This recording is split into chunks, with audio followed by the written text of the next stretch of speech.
And I started my period at the age of 13. Nobody ever told me that it would be accompanied with such great pain.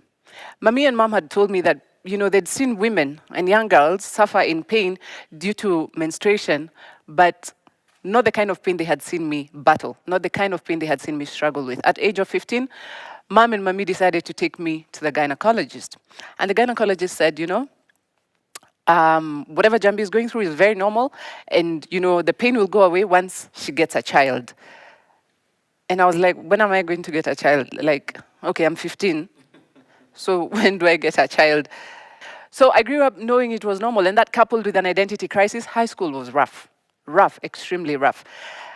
And the pain was worse, and I had no clue, I had no idea what this was. And I graduated from high school, and I made it to university. My years at Daystar University were brutal. The pain was immense. I graduated from Daystar, and later on joined different media houses, and my health was deteriorating. I was getting worse by the day. So I was diagnosed with endometriosis. And endometriosis is a disease where tissue that normally lines the uterus grows outside of the uterus. It's a very painful disease, tremendous, I call it apocalyptic pain. And one of the major symptoms is painful periods that I've battled for the last 21 years. I had to stop reading news because the endometriosis was sporadically spreading all over my body. In 2016, there was a major retrenchment at a private media house I was working in, and I lost my job. And I came back home to find Mommy extremely sick. 2 weeks later, Mommy was diagnosed with pancreatic cancer, stage 4. It broke my heart to see Mommy silent, weak. My biggest life coach, who is now the weakest, she'd lost that fire, she'd lost that mojo.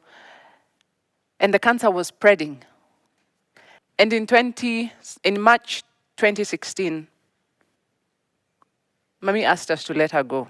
Later on, after we buried Mommy, I went back to USIU to complete my 3rd degree. After 8 years, I graduated with collapsed lungs with my 3rd degree.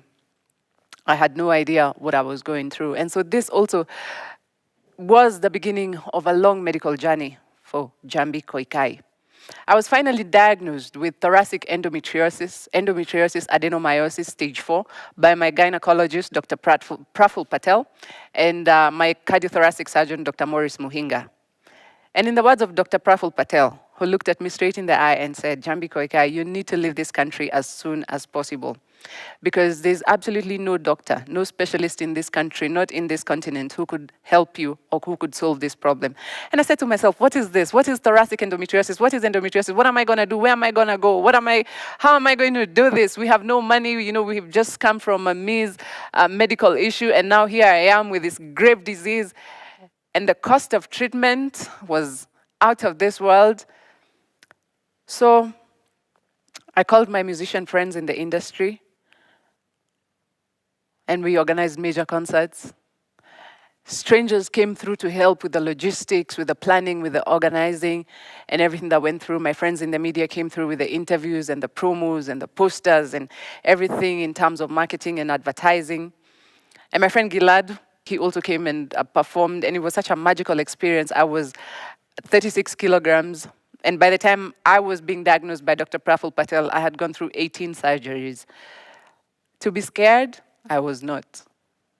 We raised the much-needed amount, and in March 2018, we finally arrived at the Center for Endometriosis Care in Atlanta, Georgia, under the care of Dr. Ken Sinavo and Dr. John Goldman.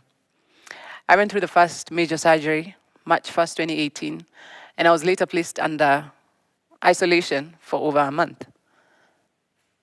And then I developed complications, and I went through another surgery.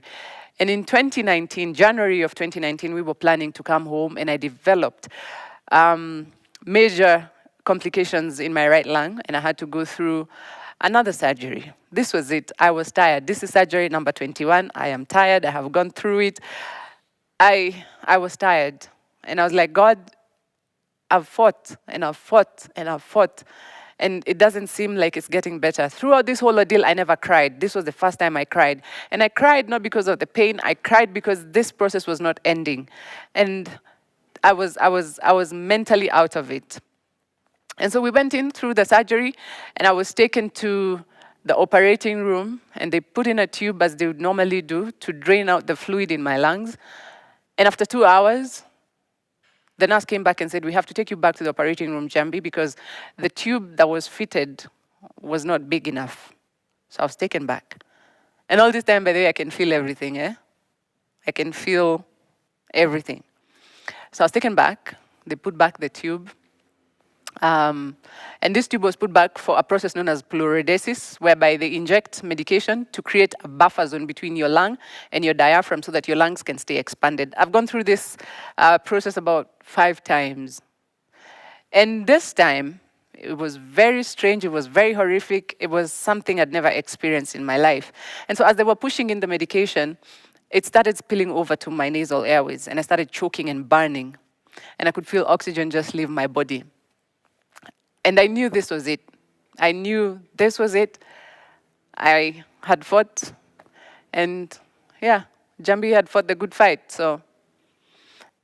And I could hear the nurses saying, Njambi, breathe, breathe, breathe, breathe. And I tried, and I'm trying to get, I'm trying to get, to catch my breath through that whole burning sensation of medicine and chemicals in my body, and I'm trying, and finally, God gave me the courage, and I could feel a sense of calm, and I could breathe, and I just felt